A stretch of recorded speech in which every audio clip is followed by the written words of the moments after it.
যে ওএমআর মেশিনে স্ক্যানিং করে ব্যালট পেপার ছাপানোর কাজ সম্পন্ন করা হয় তা নীলক্ষেতের কোনো দোকানে সম্ভব নয়। অতএব এখানে কেউ পকেটে নিয়ে কেন্দ্রে যাওয়া বা এটি ব্যবহার করার কোনো সুযোগই নেই।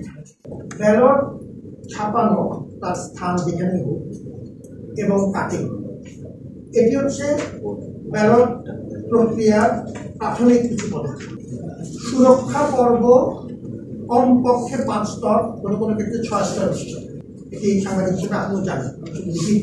স্ক্যান করা, কোড আরোপ করা, কোডের সাথে মেশিনের কম্প্যাটিবিলিটি দেখা, তারপরে সেটিকে মেশিন রিডেবল করা, প্রিটেস্ট করার পরে সিল জ্বালাকৃত খামে সেগুলো আমাদেরকে সিগনেচার সহ আমরা বুঝে নিব।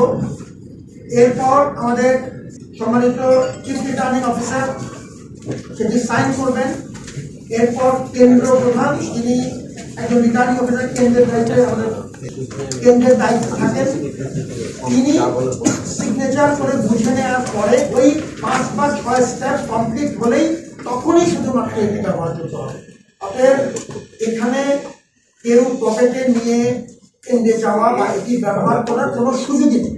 তবে হচ্ছে এই বিষয়ে আপনার সাথে আমার কোনো বিতর্ক নেই। আমরা যেটা তখন বলেছিলাম আমাদের 24শে সেপ্টেম্বরের যে অফিসিয়াল বিবৃতি, যেটা আপনার কাছে আছে, যেটি বলেছিলাম সেটা আমি অভিজ্ঞতা করেছিলাম যে ওএমআর মেশিনে স্ক্যানিং করে ব্যালট পেপার ছাপানোর কাজ সম্পন্ন করা হয় তা নীলক্ষেতের কোনো দোকানে সম্ভব নয়। তার আগের লাইনটি হচ্ছে দায়িত্বপ্রাপ্ত প্রতিষ্ঠান ব্যালট পেপার ছাপানোর পর নির্দিষ্ট পরিমাণ কাটিং করে তা ওএমআর মেশিনে প্রি স্ক্যানিং পূর্বক মেশিনের পাঠযোগ্যতা নিশ্চিত করে, অর্থাৎ মেশিন রিডেবিলিটি করে সিল জ্বালাকৃত প্যাকেটে সরবরাহ করেন।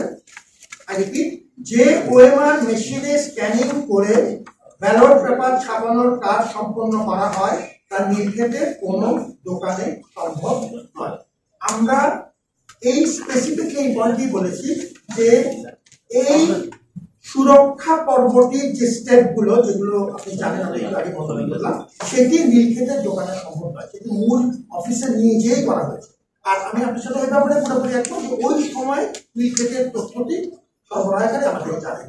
তবে আপনি প্রস্তুতি করেছেন খুব মূল্যবান, কারণ এটি নিয়ে অনেক রকম বিভ্রান্ত এটা নিয়ে সবচেয়ে বেশি কথা অনেক বেশি।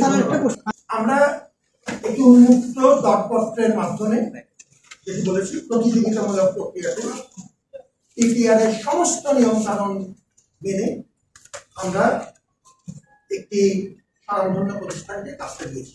আপনি নাম বলেছেন, আমি নাম বলতে পারছি না, আমার আইনগত সরবরাহকারীর নাম পাবলিকলি ডিসক্লোজ করতে পারি না, কিন্তু আপনারা সবাই তার নাম জানেন, দ্বিতীয় প্রতিষ্ঠানের নাম জানেন। এরপরে আমরা রেকর্ড সংখ্যক ভোটার এবং রেকর্ড সংখ্যক প্রার্থী এবারের নির্বাচনে ছিল, সেটা আপনি জানেন। এই পরিস্থিতিতে আমরা দেখলাম যে আমরা যদি একটি নির্দিষ্ট প্রতিষ্ঠান যাকে আমরা দিয়েছি তার যে পরিমাণ মেশিন আছে, সেই মেশিনে এই ফলাফল প্রসেস করতে আমাদের একাধিক দিন লেগে যেতে পারে। ওই পরিস্থিতিতে আমরা আমাদের আর্থিক সামর্থ্য কম থাকা সত্ত্বেও নতুন বাজেট প্রভিশন করে সবার কল্যাণার্থে আমরা আরো কিছু নতুন মেশিন যোগ করলাম, আরো 6টি নতুন মেশিন যোগ করলাম প্রথম 8টির সাথে। এবং আমরা একটি দ্বিপাক্ষিক মিটিং এর মাধ্যমে, যেখানে আমাদের নির্বাচন কমিশন, প্রশাসন এবং সরবরাহ প্রতিষ্ঠান ছিলেন, তাদের সাথে বিস্তারিত আলোচনা করে একটি সহযোগী প্রতিষ্ঠানকে সহযোগী হিসাবে মূল কন্ট্রাক্টের অধীনে, একই কন্ট্রাক্ট, আইনে কোনো ব্যক্তি নেই, এবং সেটি আমাদের সভাতে আমাদের আইনজ্ঞের উপস্থিতিতে নিশ্চিত করে তাকে দেওয়া হলো। আমরা মূলত চাচ্ছিলাম দ্রুততম সময়ে যেন আমরা ফলগুলো প্রসেস